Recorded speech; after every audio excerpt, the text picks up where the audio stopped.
মহান বিজয় দিবসের প্রাক্কালে ধানমন্ডির ৪ নং মাঠ সাজল আলোকোজ্জ্বল এক উৎসবের আঙিনায়। শান্তি, সমৃদ্ধি, ভালোবাসা এই মূলমন্ত্রকে সামনে রেখে ধানমন্ডি সোসাইটির উদ্যোগে আয়োজিত হল বিজয় মেলা ও সাংস্কৃতিক উৎসব।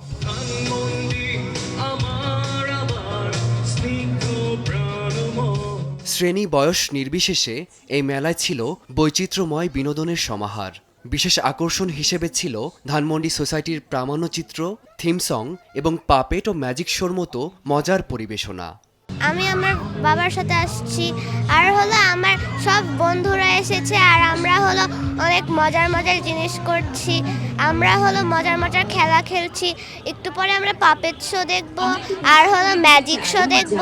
সবচেয়ে ভালো লেগেছে পরিবারের সাথে একসাথে সময় কাটানোর জন্য একটা নিরাপদ সুন্দর একটা আয়োজন করেছে ধানমন্ডি সোসাইটিবাসীদের জন্য। বিজয় মেলা উপলক্ষে ধানমন্ডি সোসাইটি খুব সুন্দর একটা মেলা অ্যারেঞ্জ করেছে। প্লিজ আপনারা আসেন, মজা হবে।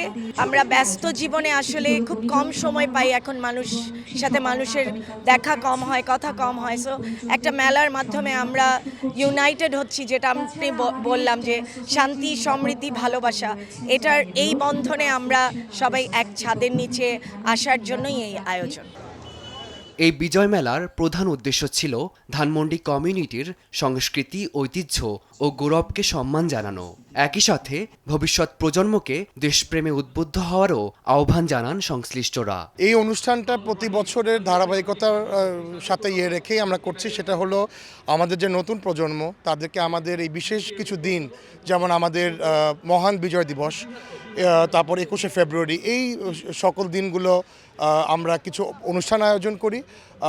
এবার আমরা 2 দিন ব্যাপী অনুষ্ঠান করছি, যেন আমাদের ধানমন্ডি এলাকার বাসিন্দারা যেন একটা সুন্দর মনোরম পরিবেশে ফ্যামিলি নিয়ে এসে সুন্দর একটি অনুষ্ঠান উপভোগ করতে পারেন। আমরা ধানমন্ডি সোসাইটি ধানমন্ডিবাসীকে নিয়ে সুন্দর একটি ধানমন্ডি দেখতে চাই, সুন্দর একটি লেক দেখতে চাই। এই সুন্দরের চিন্তায় আমরা ধানমন্ডি সোসাইটিকে নিয়ে কাজ করি। বিজয় মেলা করে, 21শে ফেব্রুয়ারি করে, বৈশাখী মেলা করে, ধানমন্ডিবাসীকে সব একখানে করার জন্য। অনেকের সাথে অনেকের দেখা হয় না, এই মেলার সুবাদে সবার সাথে দেখা হয়।